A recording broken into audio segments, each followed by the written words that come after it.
Hello and welcome to this week's episode of the Let's Ask Max Forum Q&A. This is number 8, and we are having a quicker turnaround on this one, so it looks like it's becoming like more 2 months routine. before the last one. Max, how are you? I'm doing well. I'm glad we're getting back to this. Yeah, I think the people listening and watching are also glad. All right, let's get to the questions. You want to dive in. Yeah. You don't want any small talk. I want to get to it. Okay. First question from Martin Mader, 86. Would love to hear more about the development of the AI.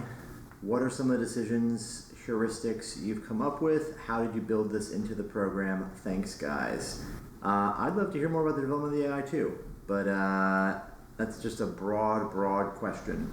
There's work being done on it at all times, and yeah, the goal is to hopefully make it a better program and work better for you guys, and I guess I can't really say a whole lot more than that. Yeah. There's so many different things that happen. A lot of it is based on what can be done, and what makes sense. There's whatever. You got an app, you got a programming, you've got all this stuff that goes into it, and so it's hard to say for sure exactly what is the next thing that's going to happen, as far as this or that from a programming standpoint. As far as heuristics and stuff, I mean, the same logic is used as we use, in regular, writing a training program for somebody manually.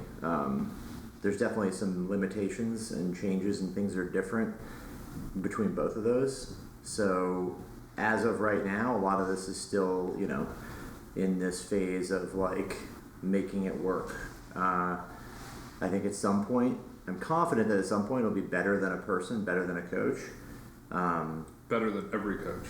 Yeah, hopefully better than every coach. I feel like it's already better than... It's better than some, for sure. Yeah. It's better than a lot of coaches. It's just a question of like, how many of those little tail end things do you chase down to like, perfect the system versus like what a coach would do. But yeah, I mean, the goal for me, like long term, would be able to see data from the app and from the users, and from that data we could make some interesting observations or confirmations of what we already know and use that to continue informing the system and continue to build it out. So yeah, that's where that's at. Next question, CMurph4711. Now that you guys have successfully established Big Friday a national holiday, any other features like that in the works?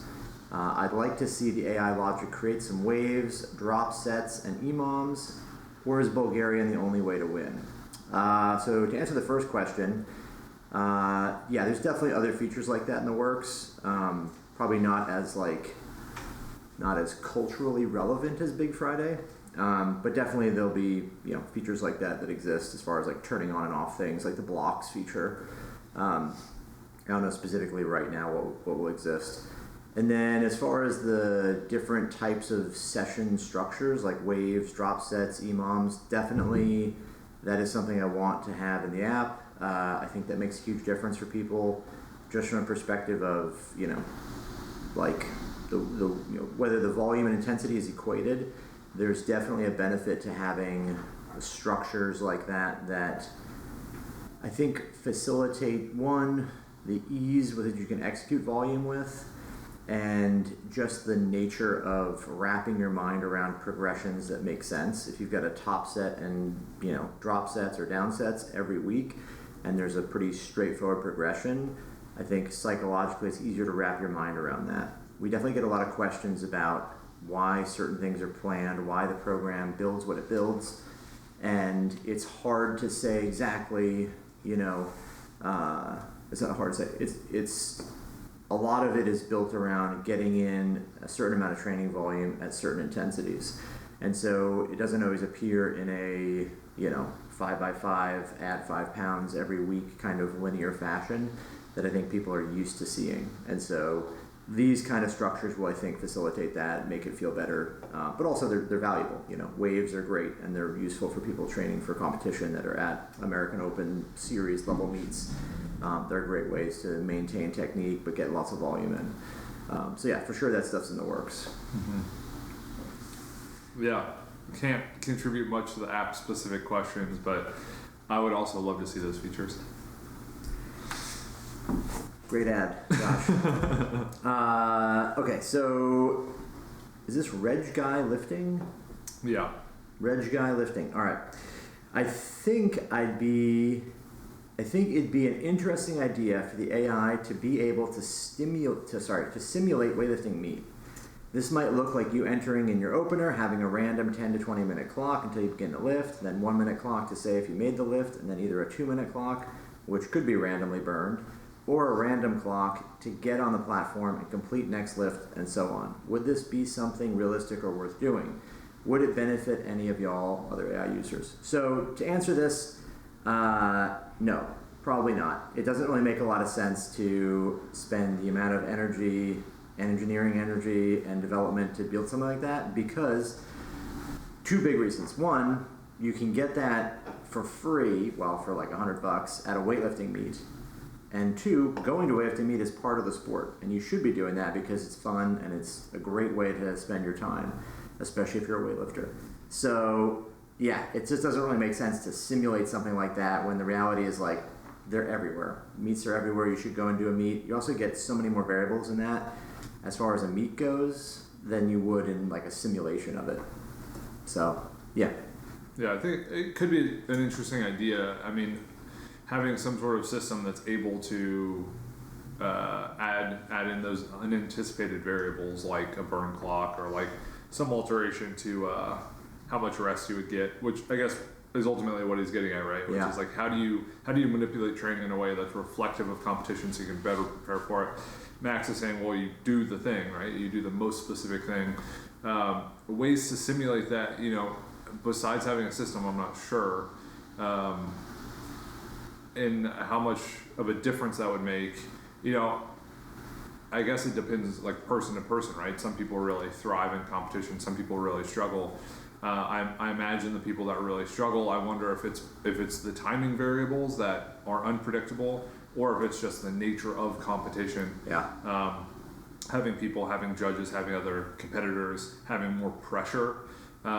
So like for me, if I would imagine if this is unable to be done, it's like, okay, well, what would you do? It's like create that setting or that experience as much as possible. So you run some sort of mock meet, you bring in other clubs, you have people sit in front of judges, like you actually do the thing as specifically as possible, maybe without the time management change. Because the time management change, you could try to get used to it, but because of the unpredictable nature of it, like you can't, I don't know if you could do something like an AO1 where you wait 12 minutes because you have 12 people taking the same weight. And then it's like, well, who starts missing? And it becomes such a unique circumstance. Yeah, I mean, can't model it. The other thing is like the variables that affect competition, that affect you in competition are not really the timing that much. Like it does have some effect, Timing but is pretty simple. The timing is generally not the thing that throws you off. It's going to be like the environment, the running on the platform, and whatever weird stuff's going on, or it's like everything around that. Generally, it's not like the timing that throws anyone off. If you're in good shape and you're conditioned, and if you're doing the app, you should be conditioned for a competition. That like it's not going to be a major thing where like, oh, you're gonna screw around like that or have whatever situation pop up and suddenly it's a mess. So yeah. So maybe another strategy would be, for your heavy days, go to other clubs. Yeah, that's a great idea actually, yeah. Go to other facilities. Do this. Go to another club on your heavy day. Do really well. Show everybody there the app. Tell them about whatever code that is available to buy the app and go ahead and promote it. That's the way to get a true stimulative effect. It's actually more anabolic doing that than it is taking any kind of anabolic steroid. So, secret little known fact, but try that. Try it a few times before the effect kicks in. It's going to take at least 10 to 20 gyms. Yeah. What's the code? Trendbalone 20. Trend 20. Trend 20. Yeah, it's shorthand. Trend 20. And you will get no money off. Yep. So try that. Anyways, you have another question here, Reg Guy Lifting, and I'm going to answer it right now. In fact, you've got two more. This one actually is a very good question. I'm going to let Josh answer this first, but are pause squats, back or front, useful? Why or why not? Could they be added to the exercise library? I'll answer the last part. Yes, they will be added to the exercise library. We need videos of them. We've had those videos filmed. We have somebody editing everything. There's going to be a whole new set of videos and exercise demos and new exercises in the app, first quarter this year. Josh can answer are pause squats useful? Yeah. He's craving this question. Well, I'm craving your answer to the question because you don't program pause squats. I do sometimes. Infrequently or frequently? Infrequently. Okay. And I would like to know why you don't program them generally. In most cases, it depends on the lifter. In most cases, the lifters have had, we've not generally had any kind of huge issue with leg strength. So squatting in general has just never been a major priority for people. I would definitely incorporate more pause squats for somebody who I'm going to do a little bit more squatting volume with, which is somebody who's generally weaker there. My experience is one that, spending an enormous amount of energy and time trying to drive your squat numbers up and then having your snatch and clean and jerk not follow suit is a trap that a lot of coaches fall into. But definitely pause squats are great as a way to change the relative intensity of the exercise. It becomes much harder, so the weight actually drops. You can train at similar RPE ranges, but have the same reduced intensity. They do a great job as far as improving the positioning in the bottom of the front squat. They're also just tough, right? So it has some effect of developing a little bit more grit. But yeah, I don't program a ton of them just because in most cases it hasn't been I haven't seen a huge need for a lot of the people I've worked with. But it doesn't mean it's not a valuable option. Yeah. I think a question I always come back to when we talk about variations, especially something like a pause squat, given the nature of it and how it can be 0.5 second pause, or it can be a 5 second pause, and it just kind of depends on who's doing it and how they're doing it. But because of that, you don't get necessarily a consistent effect. If you're looking at some sort of isometric to improve force production at a specific joint angle or joint angles, you would want a reliable count, and then you would want that reliably over time, and then you'd have to take a pretty strong stab at that's the thing I'm getting from that with a very specific dose of training. I would say what I use it for is more so a coordination thing. So Max kind of mentioned it earlier, but it's more so the technical aspect of it, along with it just naturally tends to modify the training load in a way that is more conducive to performance, I found.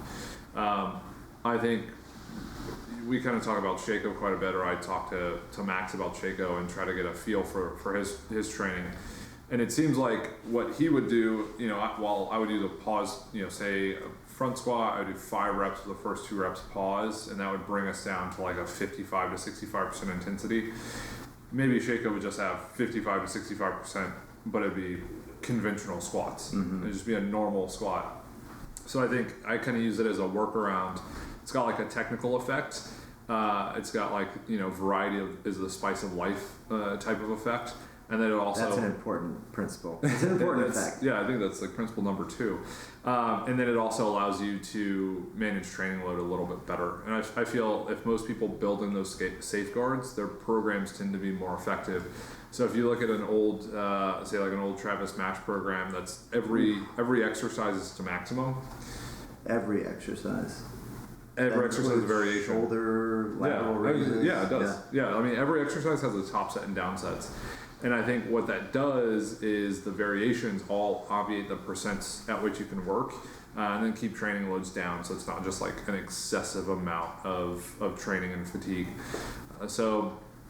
I tend to use a lot of variation, specifically pause squats. I use a lot of pause squats, and generally once a week, and it's with whatever variation we're doing twice a week.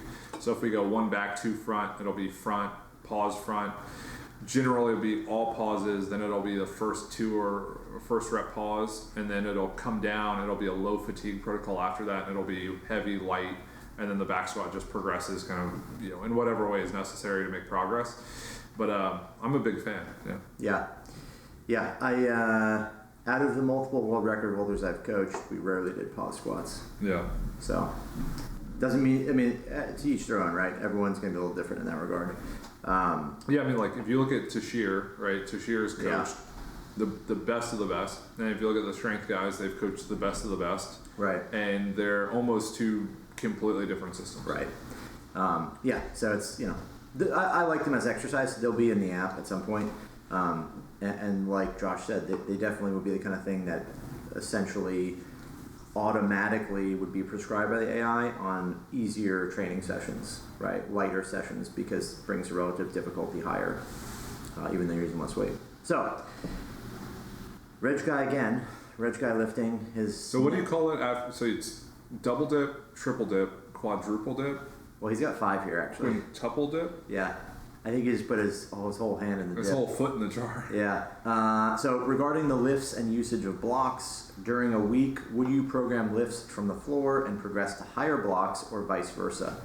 What are some of the reasons programming would have someone lifting from blocks above/below the knee? Are blocks used to modify intensity, load, fatigue? If a lift is able to be made from blocks and not the floor, should that be implemented into training? Acclimate the lifter to success with that load. Let's break this up. Okay, there's a lot of questions here. He's asking us to write a book on training with the blocks. So the short answer to this is yes. Mm-hmm. So for your first question is kind of strange. I don't think of it like this, but he's asking about the sequencing of blocks height. So do you go from the floor to below the knee to above the knee, or vice versa? I think most people in general, like as you progress from the training cycle, you increase specificity. Moving the bar from, the high blocks closer to the floor as you progress through the training cycle makes sense, right? That's one approach to do, to implement blocks. The other would be to implement block heights based on what you get out of the lift. If somebody is exceptionally strong from high blocks, like you said here, you asked, basically, can you use high blocks as a way to mechanically overload the lift? So if someone can snatch 110% off blocks, can they use that as a way to mechanically overload the movement, lifting more than they can from the floor, benefiting from the psychological aspect of doing the lift that heavy and just being confident with numbers? Yeah, that's a viable option. To answer that though, like there's a definite limit to that effect, right? I think Ryan Grimsland's probably the best example of this. I think you said his last name wrong. I think it's Ryan Griswold. Snatch 170 off the blocks, high blocks, and then it's what 81, something like that, and then he bombed at 138. Yeah. And you've seen this too, like Klokov taking 214 off the blocks, and he almost makes it. Yeah. There's videos of like I want to say Alexei Lovchev doing 220 off the blocks, and then he snatches about 215. That makes more sense in that these guys are snatching off the blocks a small percentage more than they do off the floor. So what would create that difference with, say, Grimsland and Klokov, whereas you'll get some people generally who will snatch maybe 95% of their best lift from the floor? You're saying why would someone be better? Why would someone be like a 105 versus 95%? For sure, there's something is going on with the pull off the ground. Yeah. Generally, their legs are maybe not that strong. You see people that are, great from that position because one, they can get into maybe a totally different position than they would from the ground. So they're like their knees are under the bar. There's kind of like it's almost like a power position, right? Yeah. Where like somebody can basically just like do a little dip and explode. So one, if the block height and the position you put yourself in just doesn't mimic the lift at all, and so it's almost like a completely different movement. Or if you are doing it, very similarly, it's just that you struggle to either maintain position off the ground, you don't have particularly strong legs, so you can't get the bar moving well off the floor, and so you end up losing your position through the middle of the lift. Versus somebody who's really bad off the blocks, potentially they're just not that explosive. Maybe they're doing too much training that's focused on strength work, so they've slowed down a little bit, or they're just overemphasizing the use of their legs. Yeah, so there could be a couple different reasons for that, but it's generally that if you see a misalignment of those things, somebody's not as strong with the blocks or a little bit stronger with the blocks, then potentially you need to solve problems elsewhere, right? The training needs to be modified to improve that. And the first thing would be like, don't spend a lot of time snatching off the blocks if you're snatching 115% off the blocks. Yeah. It's fun, it feels cool, but it's like that effect of like, you can snatch 170 off the blocks, but you can't do 140 in a meet. It's like you're 30 kilos off there. So like any of that psychological benefit is lost, right? You're not really getting that benefit of like, oh, I snatched more off the blocks, and these numbers feel easier off the ground. And it could potentially be detrimental, yeah. where you set yourself up like, well, I've done 110% from the blocks. I should be able to PR, or like what's going on, like. You create this disconnect because you're so good at a variation when in reality, like, all variations are arbitrary. The only thing that we know and we can rely on is the competition movement. Yeah. Because like you could say, why snatch balance 120%? It's like, well, it's kind of meaningless because it's a different exercise, the different requirements and demands. So I mean, to that same effect, you see the same thing with squats, and we know squats have a very high correlation to the lifts. And people can pursue a giant squat and have, to gain almost nothing on their lifts. Right. So it would be the same for every other lift. Yeah, and the thing that ultimately matters, and I think what Max and I both do, and I think even what the AI itself does, is like if there's a huge disparity, that's when you try to make up ground. Yeah. If you snatch 80% off the blocks, you're probably going to be well off if you get that to 95%. Not just because it's like, oh, well, now my PR is higher. It's like, no, it develops the qualities that allow you to lift effectively from the floor. So if you look at variations as tools to tighten up your technique, then I think you actually will make progress. If you look at it as a way to pump your numbers up, you're actually not really doing anything. The numbers are more reflective of your abilities improving, not the numbers improving. Yeah, you're just a pumper. That's what that is. Unlike us. I've never pumped before. I may pump, but I don't dump. Okay, so then let's just kind of go through these. I think we actually answered these. Why does AI use hang snatch just clean from below the knee instead of blocks and blocks? Same reason, right? It's looking for potentially low-hanging fruit weaknesses. We know there's a distinct difference between block lifts and hang lifts. They have slightly different effects on a person. I would say the most obvious is that block lifts are a little bit easier on your low back. They take a little bit of pressure off, but it also forces you to be a little bit more explosive, right? You have to generate force really quickly to get the bar moving. From the hang, puts a little bit more pressure on your back, a little more stress overall on you, and you can't necessarily accelerate you don't necessarily have the ability to accelerate as aggressively as you would off the blocks. There's a distinct difference between those two. The AI incorporates both of them using the same principle of trying to find low-hanging fruit, trying to find weaknesses and exploit those to see if there's potential gains made. I'll take this last one. Yeah, this one. Does snatch high pull height with a certain weight correlate to being able to make that lift? Obviously with good form and no panda pulling. Well, you been pulling pandas, Josh? I eat panda puffs. I've never seen a panda pull. Yeah. You're pumped a panda?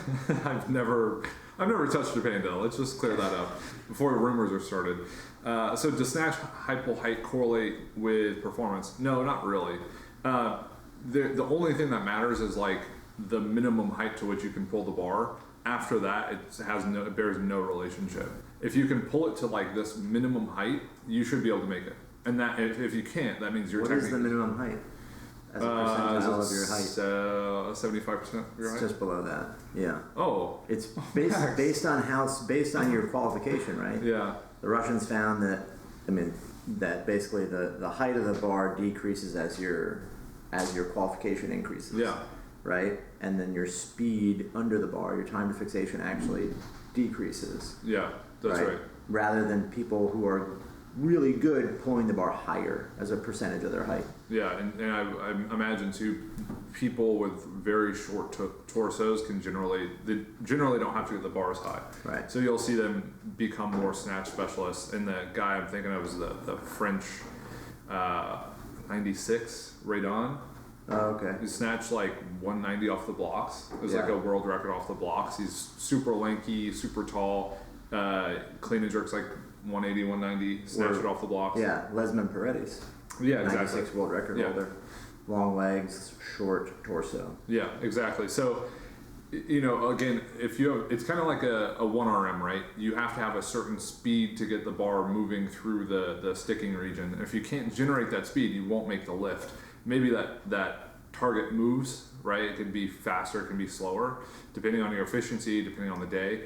But it has to be above a certain number, just as with height. Once you get above that, it's like the rest of your technique matters. Your pull is kind of really tertiary to that. I don't even know if it's that close. Yeah. But everything else has to be in alignment. So does it correlate? Yeah, but it's a very low correlation. Yeah, you have to remember too, it's not the ability to generate force and get the bar high you only need one quality to do that, which is to generate enough force, right?